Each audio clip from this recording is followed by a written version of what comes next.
کہ دین کو مضبوطی سے تھامو اے وہ لوگوں جو ایمان لائے ہو، اللہ رب العالمین کا تقوی اختیار کرو جیسا اس کا تقوی اختیار کرنے کا حق۔ مومن کے اوصاف میں سے جو اس کے حقیقت حال کو بیان کرتے ہیں اور ان کے شریف النسل ہونے اور عمدہ خصلتوں کو بیان کرتے ہیں، وہ ان کے پاکیزہ ہونے کا وصف ہے۔ ہم میں کا ہر شخص پسند کرتا ہے کہ اسے اس وصف سے ذکر کیا جائے، ہر شخص کو ناپسند ہے اور اس بات سے نفرت ہے کہ اس کا یہ وصف بیان کیا جائے کہ وہ خبیث ہے، بلکہ وہ نفرت کرتا ہے کہ ایسی طبیعت والوں میں سے ہو۔ جب معاملہ ایسا ہے تو پاکیزہ لوگوں کی صفات کیا ہیں، کس چیز سے وہ ممتاز ہوتے ہیں، کیسے وہ زندگی گزارتے ہیں؟ اللہ کے بندے، آپ کی خدمت میں کئی سارے شرعی نصوص بیان کیے جا رہے ہیں جو ہمیں ان سوالات کا جواب دیتے ہیں۔ ابو موسیٰ اشعری رضی اللہ عنہ کی روایت ہے کہ اللہ کے رسول صلی اللہ علیہ وسلم نے فرمایا، اللہ تعالیٰ نے آدم کو اس مٹھی بھر مٹی سے پیدا کیا جسے تمام سرزمین سے لیا، تو بنو آدم زمین کے بقدر آئے، ان میں لال، سفید، کالے اور ان رنگوں کے مابین ہیں، اور نرم و سخت اور خبیث و طیب ہیں۔ اسے ترمذی نے روایت کیا ہے اور کہا ہے کہ یہ حدیث حسن صحیح ہے۔ یہ حدیث جبلی طبیعتوں میں فطری تفاوت پر دلالت کرتی ہے۔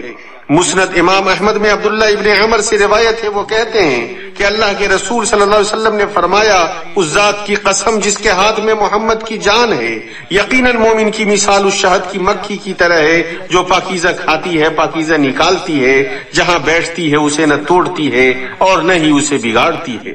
اللہ کے رسول نے اس مومن کی مثال جس میں باطناً خیر کی خصلتیں اور ظاہراً اسلام کا اخلاق مکمل طور پر جمع ہو جائے، اس شہد کی مکھی سے دی ہے جو اپنے پاک مسخر کرنے والے کے حکم سے کھاتی ہے، پھر تمام پھلوں سے کھاؤ، اور اگر وہ پیداوار دیتی ہے تو پاکیزہ پیداوار ہوتا ہے، اس سے پاکیزہ چیز کے علاوہ کچھ بھی نہیں نکلتا ہے۔ ان کے پیٹوں سے ایسا پانی نکلتا ہے جس کے رنگ مختلف ہوتے ہیں، اس میں لوگوں کے لیے شفا ہے۔ اس طرح مومن اچھے افعال، عمدہ اخلاق اور نیک اعمال والا ہوتا ہے۔ مسلمانوں، پاک انسان طاہر و مطہر ہوتا ہے جو ہر اس کمی اور میل کچیل سے الگ ہونے کا حریص ہوتا ہے جو اسے لگ سکتا ہے اور اس کے ایمان میں خلل ڈال سکتا ہے۔ خود کو جہالت، فسق اور برے اعمال میں ملوث ہونے سے دور رکھتا ہے۔ اس کے مقابلے میں وہ علم، ایمان اور اچھے اعمال سے آراستہ و پیراستہ ہوتا ہے اور اپنے نفس کی اصلاح اور تکمیل کی کوشش کرتا ہے۔ اس کا دل اللہ کی معرفت و محبت سے، اس کی زبان اس کے ذکر و ثنا سے، اور اس کے اعضاء اس کی اطاعت اور اس کی طرف متوجہ ہو کر خوشی محسوس کرتے ہیں۔ امام احمد وغیرہ نے علی رضی اللہ عنہ سے روایت کیا ہے، وہ کہتے ہیں کہ عمار ابن یاسر آئے اور انہوں نے اللہ کے نبی کے پاس آنے کی اجازت طلب کی، تو آپ نے کہا اسے اجازت دے دو۔ طیب و مطیب کو خوش آمدید، یعنی پاک اور پاک کرنے والے کو۔ ابو الیقظان عمار ابن یاسر کو یہ مبارک لقب اور عظیم منقبت مبارک ہو جس کے وہ مستحق اور اہل تھے۔ مسلمانوں، مومن اپنی زندگی میں اپنی نقل و حرکت اور اعمال و تصرفات ہر چیز میں اور اپنے مرنے کے بعد بھی پاک ہوتا ہے۔ اگر آپ مومن کے نفس کے بارے میں پوچھیں گے تو یہ پاکیزہ نفس ہے۔ معاذ بن عبداللہ بن خبیب اپنے والد سے اور اپنے چچا سے روایت کرتے ہیں، انہوں نے کہا ہم لوگ ایک مجلس میں تھے تو اللہ کے رسول صلی اللہ علیہ وسلم تشریف لائے، آپ کے سر پر پانی کا اثر تھا، تو ہم میں سے بعض نے کہا ہم آپ کو پاکیزہ نفس دیکھ رہے ہیں، تو آپ نے فرمایا بالکل الحمدللہ۔ پھر لوگ مالداری کا ذکر کرنے لگے تو آپ نے فرمایا متقی کے لیے مالداری میں کوئی حرج نہیں ہے، متقی شخص کے لیے صحت مالداری سے بہتر ہے، نفس کی پاکیزگی نعمتوں میں سے ہے۔ اے اللہ کے بندو، نعمتوں میں سے یہ ہے کہ بندہ پاکیزہ نفس ہو۔ بخاری نے اپنی صحیح میں ابو ہریرہ رضی اللہ عنہ سے روایت کیا ہے کہ اللہ کے رسول صلی اللہ علیہ وسلم نے فرمایا، جب تم میں کا کوئی سویا ہوا ہوتا ہے تو شیطان اس کے سر کی گدی پر 3 گرہیں لگاتا ہے، وہ ہر گرہ پر مار کر کہتا ہے کہ لمبی رات ہے، سو جا۔ اگر وہ جگ جاتا ہے تو ایک گرہ کھلتی ہے، اگر وضو کر لیتا ہے تو دوسری گرہ کھل جاتی ہے، اور اگر نماز پڑھ لیتا ہے تو تیسری گرہ کھل جاتی ہے۔ اس طرح وہ نشیط اور پاکیزہ نفس ہو کر صبح کرتا ہے، ورنہ خبیث النفس اور سست ہو کر صبح کرتا ہے۔ ابن حجر رحمہ اللہ کہتا ہے اس سے پتہ چلتا ہے کہ رات کی نماز میں نفس کی پاکیزگی کا راز ہے۔ ابن عبدالبر رحمہ اللہ کہتے ہیں یہ مذمت اس کے لیے خاص ہے جو نماز کے لیے نہ اٹھا اور اسے ضائع کر دیا، لیکن جس کی عادت فرض نماز یا رات میں نفل نماز کے لیے جگنے کی تھی، نیند اس پر غالب آ گئی اور سو گیا، تو یہ ثابت ہے کہ اللہ تعالیٰ اس کی نماز کا اجر اس کے لیے لکھ دیتا ہے اور اس کی نیند اس پر صدقہ ہے۔ بھائیو، مومن کے لیے ایک پاکیزہ کلمہ ہوتا ہے جس پر وہ فخر کرتا ہے جب تک وہ زندہ رہتا ہے، اور اس کی موت کے وقت وہ اس کی زبان سے الگ نہیں ہوتا ہے۔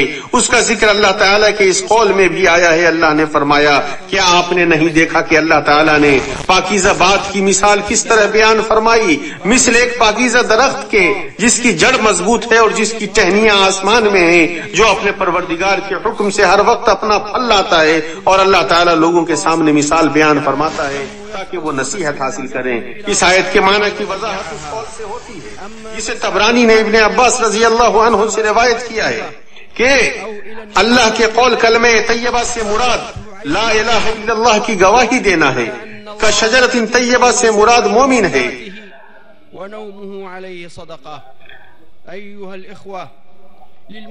تو اپنے رب سے ثابت قدمی کی دعا کرو اور موت تک کے لیے ثابت قدمی کی دعا کرو۔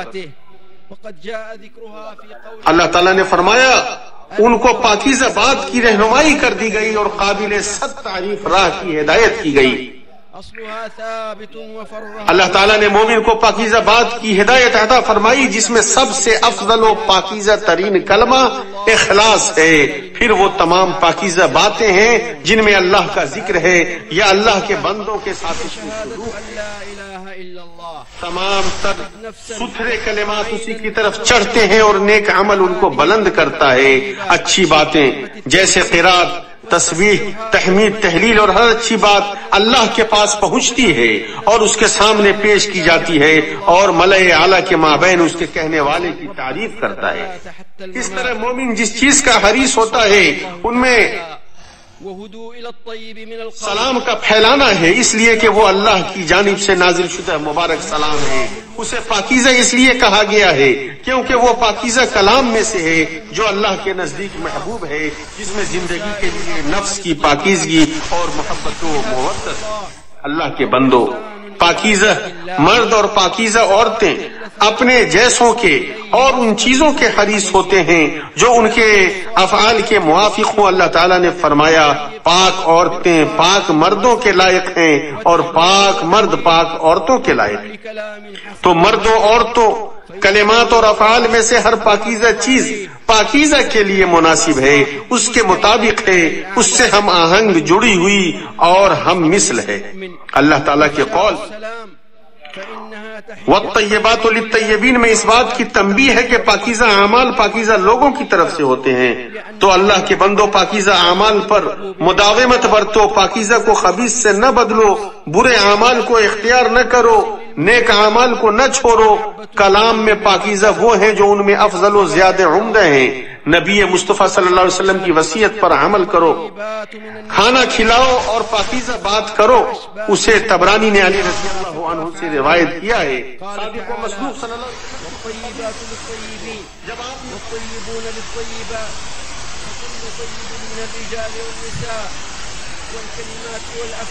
دیہاتی کھڑا ہوا اور اس نے کہا کہ کس کے لیے ہوگا یہ اللہ کے رسول؟ تو آپ نے فرمایا یہ ان لوگوں کے لیے ہوگا جس نے اچھی بات کی، کھانا کھلایا، روزے پر مداومت کی اور رات میں نماز پڑھی جب لوگ سو رہے ہوں۔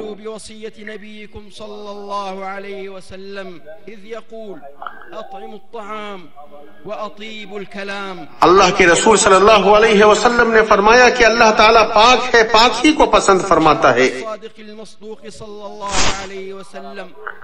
اور اللہ رب العالمین نے کہا کہ اے پیغمبروں پاکیزہ کھاؤ، پاکیزہ چیزوں میں سے روزیاں دی ہیں انہیں کھاؤ۔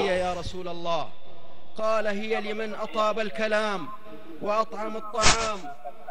پھر آپ نے ایک ایسے شخص کا ذکر کیا جو لمبا سفر کرتا ہے، پاراگندہ اور غبار آلود ہوتا ہے، اپنے دونوں ہاتھوں کو آسمان کی طرف پھیلاتا ہے۔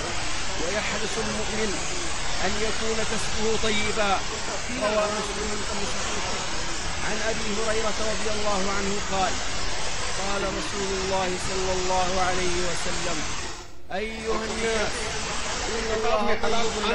اور حرام سے بچنے کے وجوب میں نبیوں اور مومنوں کے مابین پھر اس وعدے میں سب شامل کیا ہے جسے اللہ تعالیٰ کا یہ قول شامل ہے، انی بما تعملون علیم۔ اللہ تعالیٰ کا درود نازل ہو اس کے رسولوں اور نبیوں پر۔ جب ایسا ان کے ساتھ تھا تو تمام لوگوں کا گمان اپنے نفس کے ساتھ کیسا ہوگا؟ تو اسی طرح مسلمان اس بات کا حریص ہوتا ہے کہ اس کا صدقہ پاکیزہ کمائی کا ہو۔ اللہ تعالیٰ کے عمل کرتے ہوئے اے ایمان والو، اپنی پاکیزہ کمائی میں سے اور زمین میں سے تمہارے لیے ہماری نکالی ہوئی چیزوں میں سے خرچ کرو، ان میں سے بری چیزوں کے خرچ کرنے کا قصد نہ کرنا جسے تم خود لینے والے نہیں ہو، ہاں اگر آنکھیں بند کر لو، اور جان لو کہ اللہ تعالیٰ بے پرواہ اور خوبیوں والا ہے۔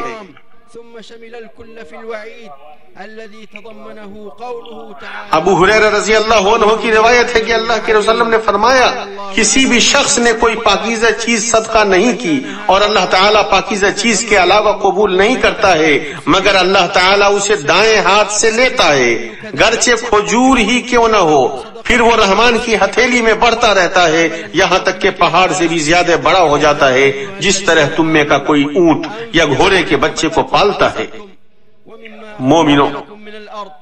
مومن کی پاکیزگی کی علامت میں سے یہ بھی ہے کہ اپنے مسلمان بھائیوں کے ساتھ ایک دوسرے کی زیارت کرے اور ایک دوسرے سے رابطہ رکھے، وہ اس مقصد کو حاصل کرنے کے لیے خیر کی طرف چلتا ہے، پاکیزہ چیز کی کوشش کرتا ہے۔ حدیث میں آیا ہے جسے ترمذی نے ابو ہریرہ رضی اللہ عنہ سے روایت کیا ہے کہ اللہ کے رسول نے فرمایا، جس نے اللہ کے لیے مریض کی عیادت کی یا اپنے بھائی کی زیارت کی تو پکارنے والا اسے پکارتا ہے کہ تم خوش رہو، تمہارا چلنا مبارک ہو، جنت کی منزل تمہارا ٹھکانہ ہو۔ طیبی رحمہ اللہ کہتے ہیں یہ اس شخص کے لیے آخرت میں پاکیزہ زندگی کی دعا ہے، جس طرح تبتا اس کے لیے دنیاوی زندگی میں خوشگوار زندگی کی دعا ہے۔ تبتا کا معنی ہے تمہیں پاک کیا جائے اور تزکیہ کیا جائے، تمہارے ان قدموں میں برکت دی جائے جو طہارت و تزکیہ کی طرف چلیں، اور ان قدموں کے لیے بربادی ہو جو حرام کی طرف چلیں یا حرام کا قصد کریں۔ اللہ کے بندوں، دلوں کو پاک کرنا دلوں کی پاکیزگی کی علامتوں میں سے ہے، جیسا کہ ان لوگوں کے وصف میں آیا ہے جو لوگوں کے حقوق پورا اور زائد ادا کرتے ہیں۔ ارشاد نبی ہے اللہ کے نزدیک اللہ کے چنیدہ بندوں میں سے پورا حق ادا کرنے والے اور پاک کرنے والے ہیں۔ اسے طبرانی نے ابو حمید الساعدی کی حدیث سے روایت کیا ہے، دلوں کی طرف سب سے مختصر ترین راستہ پاکیزہ کلمہ ہے، دلوں تک پہنچنے والا سب سے مختصر ترین راستہ اچھی بات ہے۔ اللہ کے رسول نے فرمایا، جہنم سے بچو گرچہ کھجور کے ٹکڑا ہی کے ذریعے کیوں نہ ہو، جو اسے بھی نہ پائے تو اچھی بات سے۔ اللہ کے مومن اپنے پاکیزہ چیز کو اختیار کرتا ہے، سفید کپڑا پہنتا ہے۔ اللہ کے رسول صلی اللہ علیہ وسلم نے پہنو، وہ سب سے زیادہ پاک کو دفن کرو۔ سمرہ بن جندب رضی اللہ عنہ سے روایت کیا۔ مناوی رحمہ اللہ نے اختیار کرنے، تکبر اور خود پسندی سے دور رہنے پر بطور خاص دلالت کرتا ہے۔ اسی خوبی کی وجہ سے محفلوں میں اسے ترجیح، جیسے جمعہ کے لیے جانے، مسجدوں میں ہونے، فرشتوں سے ملنے کے وقت، اسی لیے اس میں تکفین کو ترجیح دی گئی ہے۔ مومن کے جسم کے اہتمام میں سے یہ ہے کہ وہ اپنے منہ کی نظافت کا بھی اہتمام کرے، اسے مسواک سے صاف ستھرا رکھے، جیسا کہ صحیح حدیث میں آیا ہے مسواک منہ کو پاک کرنے والا اور رب کی خوشنودی کا سبب ہے۔ اسے نسائی نے عائشہ رضی اللہ عنہ سے روایت کیا ہے۔ تو وہ اپنے منہ کو صاف ستھرا کرتا ہے جب وہ ذکر و معیت کی جگہ پر ہوتا ہے، اسی طرح اپنے نبی کی اقتداء کرتے ہوئے جسم میں خوشبو لگاتا ہے۔ انس بن مالک رضی اللہ عنہ کی روایت ہے کہ آپ کے پاس ایک سکہ تھا جس سے خوشبو لگاتے تھے۔ سکہ کا معنی ہے کئی طرح کے خلطات کا مجموعہ۔ یہ بھی ممکن ہے کہ وہ برتن ہو جس میں خوشبو رکھتے ہیں، اس سے ان لوگوں کی غلطی واضح ہوتی ہے جو لاپرواہی کرتے ہیں تو ان کے کپڑے گندے ہوتے ہیں، ان کی بو ناپسندیدہ ہوتی ہے، حالانکہ وہ ان کی صفائی پر قادر ہوتے ہیں۔ ان لوگوں کی حالت پر تعجب ہے جو خوشبو لگانے کو چھوڑ دیتے ہیں اور اپنے منہ اور کپڑے کی بو کو دھوئیں اور گندگیوں سے بدل دیتے ہیں۔ میں اپنے لیے اور آپ سب کے لیے اللہ رب العالمین سے مغفرت طلب کرتا ہوں، اسی سے مغفرت طلب کرو، وہ بہت زیادہ معاف کرنے والا ہے۔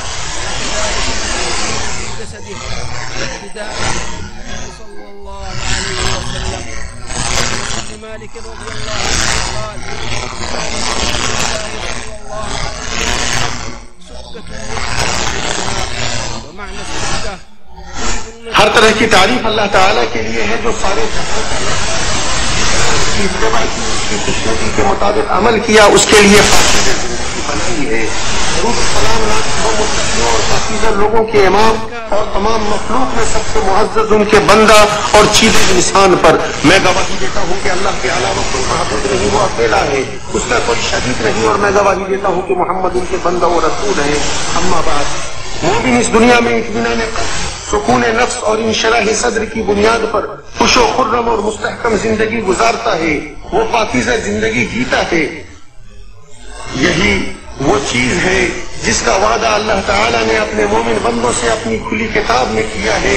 اللہ تعالیٰ نے فرمایا جو شخص نیک عمل کرے، مرد ہو یا عورت، لیکن با ایمان ہو تو ہم اسے یقیناً نہایت بہتر زندگی عطا فرمائیں گے اور ان کے نیک اعمال کا بہتر بدلہ بھی انہیں ضرور دیں گے۔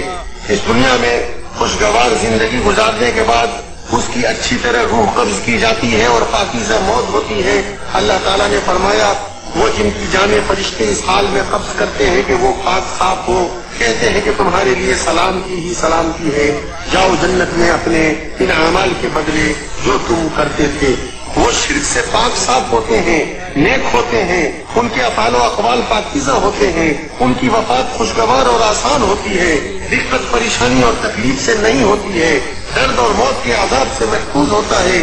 فرشتے ان سے کہتے ہیں سلام علیکم، ان کے دل کو اطمینان بخشنے اور ان کے آنے کے استقبال میں انہیں جلدی بشارت دیتے ہوئے کہا جاتا ہے ادخلوا الجنت بما کنتم تعملون۔ یہ وہ مومنوں پاکیزہ جانے ہیں جنہیں موت کے وقت بشارت دی جاتی ہے اور پاک نکلتی ہے اور انہیں پکارا جاتا ہے۔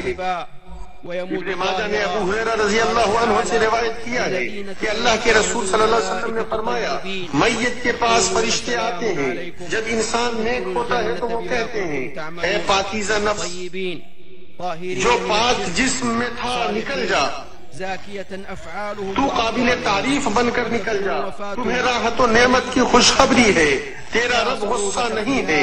اسے لگاتار یہ کہا جاتا رہتا ہے یہاں تک کہ وہ نکل جاتا ہے، پھر وہ اسے لے کر آسمان کی طرف چلتے ہیں، اس کے لیے اسے کھولا جاتا ہے، پوچھا جاتا ہے کون ہے یہ، وہ کہتا ہے فلاں، تو کہتا ہے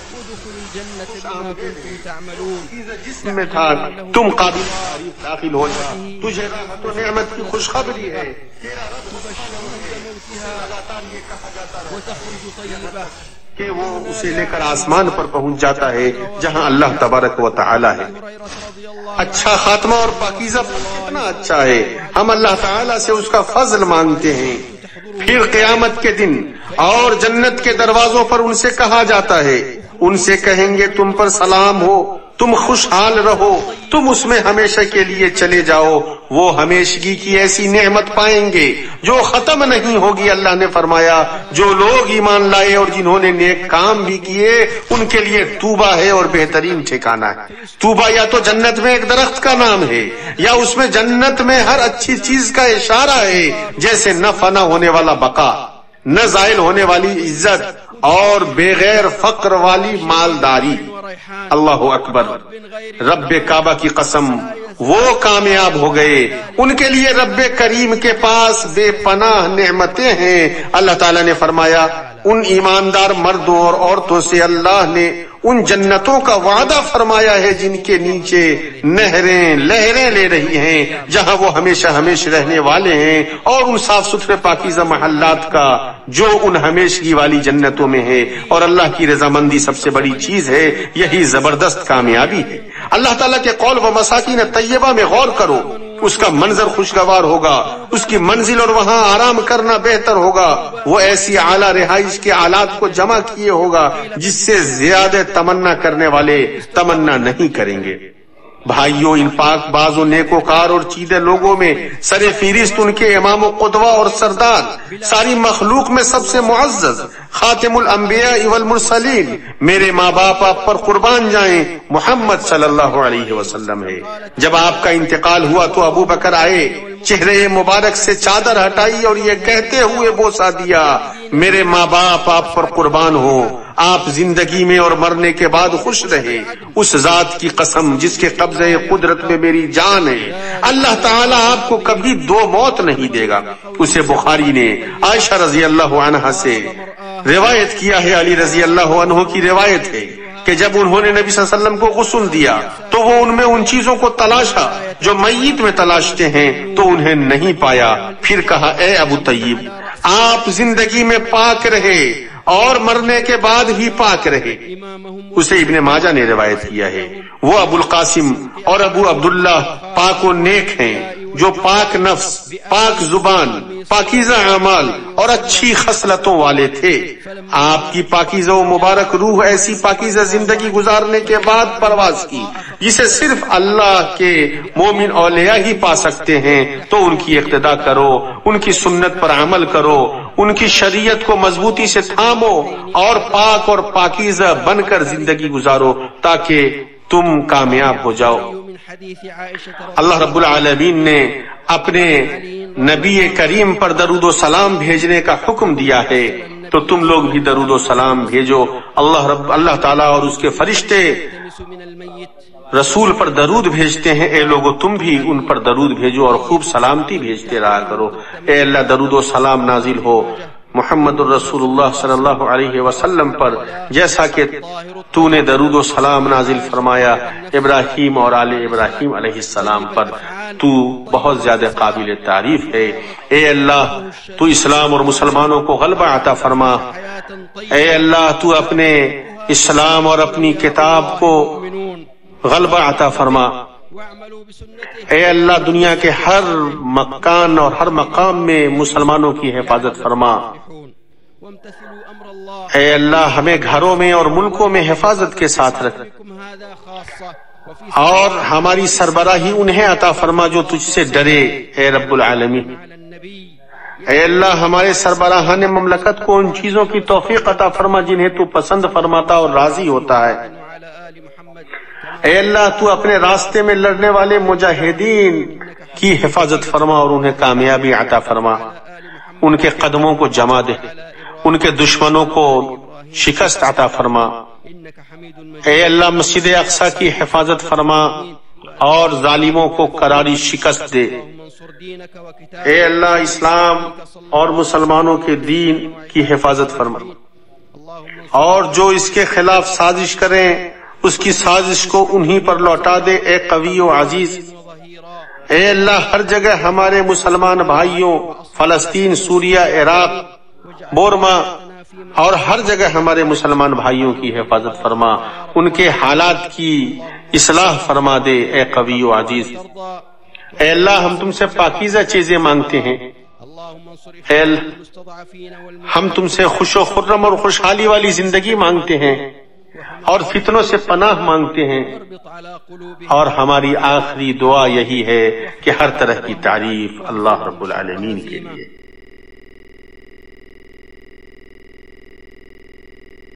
يا أيها الذين آمنوا صلوا عليه وسلموا تسليما اللهم صل على محمد وعلى آل محمد كما صليت على إبراهيم وعلى آل إبراهيم إنك حميد مجيد وبارك على محمد وعلى آل محمد كما باركت على إبراهيم وعلى آل إبراهيم في العالمين إنك حميد مجيد اللهم أعز الإسلام والمسلمين وأذل الكفر والكافرين اللهم انصر دينك وكتابك وسنة نبيك صلى الله عليه وسلم وعبادك الصالحين اللهم انصر إخواننا المسلمين في كل مكان اللهم كن لهم معينا ونصيرا ومؤيدا وظهيرا اللهم آمنا في الأوطان والدور وأصلح الأئمة وولاة الأمور واجعل ولايتنا في من خافك واتقاك وعمل برضاك يا رب العالمين. اللهم وفق ولي أمرنا لما تحب وترضى، وخذ بناصيته للبر والتقوى. اللهم انصر إخواننا المستضعفين والمجاهدين في سبيلك والمرابطين في الثغور وحماة الحدود، واربط على قلوبهم وثبت أقدامهم واخذل عدوهم واهزمهم شر هزيمة. اللهم احفظ المسجد الأقصى وحرره من ظلم الظالمين. اللهم من أراد الإسلام والمسلمين ودينهم ومقدساتهم بسوء وكيد فاجعل كيده في نحره وأنزل عليه بأسك يا قوي يا عزيز. اللهم أنجي إخواننا المستضعفين في كل مكان، في فلسطين وفي سوريا وفي العراق وفي اليمن وفي بورما وفي كل مكان. اللهم أصلح أحوالهم ودمر عدوهم يا قوي يا عزيز. اللهم إنا نسألك الطيبات وترك المنكرات. اللهم إنا نسألك عيشة هنية طيبة مرضية. اللهم إنا نعوذ بك من الفتن ما ظهر منها وما بطن. وآخر دعوانا أن الحمد لله رب العالمين.